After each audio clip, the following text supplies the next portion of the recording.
नहीं हो सका शिवसेना पार्टी और सिंबल को लेकर कोई फैसला। सुप्रीम कोर्ट में चुनाव आयोग के फैसले के खिलाफ सुनवाई टली। अब दिवाली के बाद आमने सामने होंगे दोनों गुट।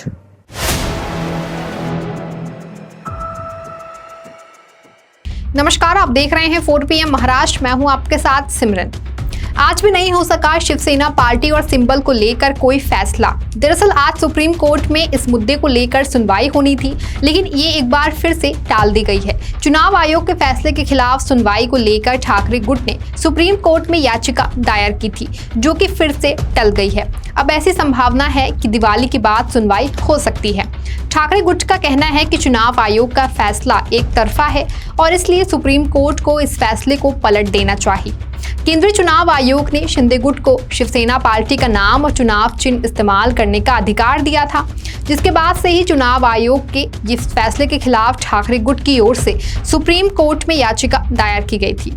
ये याचिका तब दायर की गई थी जब सत्ता संघर्ष याचिका पर सुनवाई चल रही थी, लेकिन इसकी सुनवाई नहीं हुई। उसके बाद से ही ये मामला ठंडे बस्ते में चल रहा था और इसे लेकर अब तक कोई भी सुनवाई नहीं हुई थी। आज इस याचिका पर पहली बार सुनवाई होनी थी, लेकिन ये सुनवाई आगे के लिए टाल दी गई है।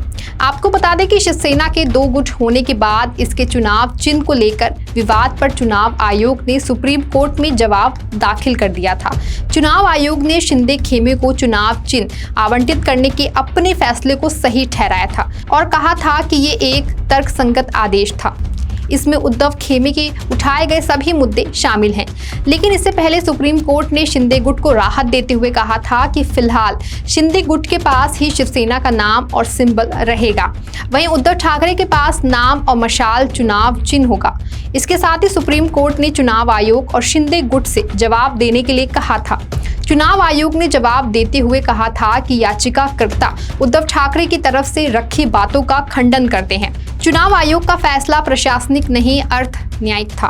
फैसला लेने वाली संस्था को पक्ष बनाकर जवाब नहीं मांगा जा सकता था। दरअसल चुनाव आयोग ने 17 फरवरी को उद्धव ठाकरे गुट को बड़ा झटका देते हुए शिवसेना का नाम और सिंबल शिंदे गुट को दे दिया था। केंद्रीय चुनाव आयोग ECI ने आदेश दिया था कि शिवसेना पार्टी का नाम और चुनाव चिन्ह धनुष और बाण एकनाथ शिंदे गुट के पास ही रहेगा। इसी फैसले को चुनौती देने के लिए उद्धव ठाकरे गुट ने सुप्रीम कोर्ट का दरवाजा खटखटाया था। आखिरकार सुप्रीम कोर्ट ने उद्धव ठाकरे गुट को इस मामले में सुनवाई के लिए तारीख भी दे दी थी। पिछले साल एकनाथ शिंदे की बगावत और उद्धव ठाकरे की सरकार गिरने के बाद से ही शिवसेना के दोनों गुटों के बीच पार्टी के नाम और चुनाव चिन्ह को लेकर के लड़ाई शुरू हो गई थी। हालांकि अभी तक जीत शिंदे गुट के पाले में है। निर्वाचन आयोग ने इस साल फरवरी में एकनाथ शिंदे के गुट को असली शिवसेना के रूप में मान्यता दी और उसे धनुष बाण चुनाव चिन्ह आवंटित करने का आदेश दिया था।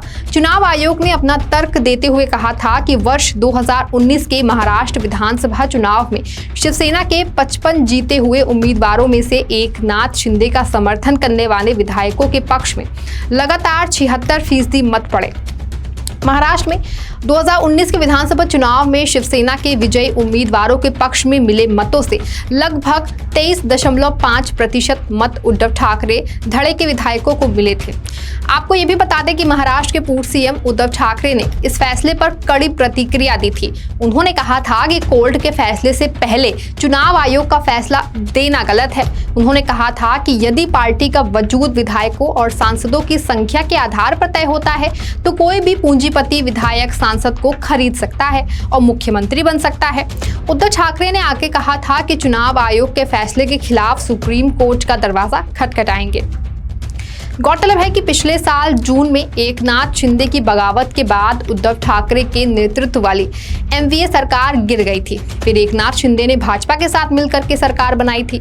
तभी से दोनों गुट शिवसेना के नाम और सिंबल पर अपना अपना दावा कर रहे हैं। ये मामला सुप्रीम कोर्ट पहुंच गया। ठाकरे गुट ने खुद के असली शिवसेना होने का दावा अभी भी करती आ रही है। हालांकि शिंदे गुट ने कहा था कि उन्हें शिवसेना के ज्यादातर विधायकों का समर्थन प्राप्त है और वे ही असली एनसीपी हैं। ये गहमा गहमी शांत नहीं हुई थी कि शरद पवार और अजित पवार गुट में भी पार्टी सिंबल को लेकर के आपसी लड़ाई मच गई।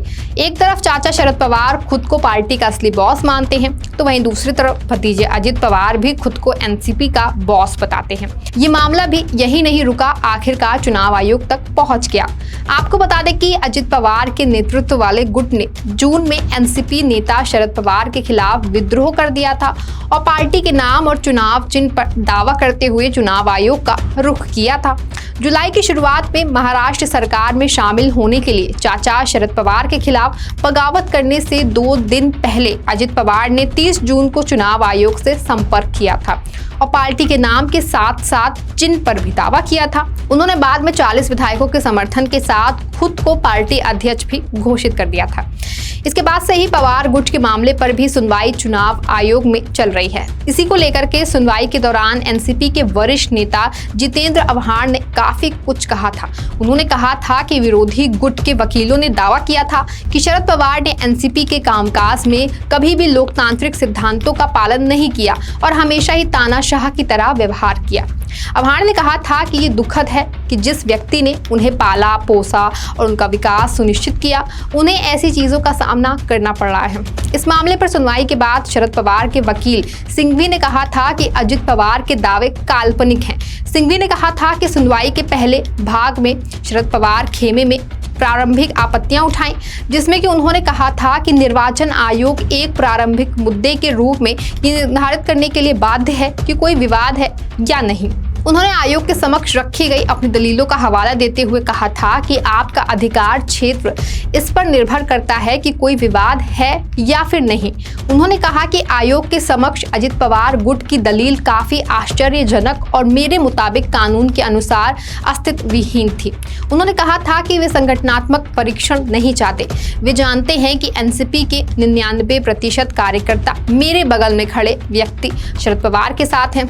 गौरतलब है कि महाराष्ट्र की मौजूदा सरकार में चारों तरफ पार्टी में हिस्सेदारी और सिंबल को लेकर ही लड़ाई चल रही है। ऐसे में महाराष्ट्र में विकास पर सत्ता पक्ष का बिल्कुल भी ध्यान नहीं है।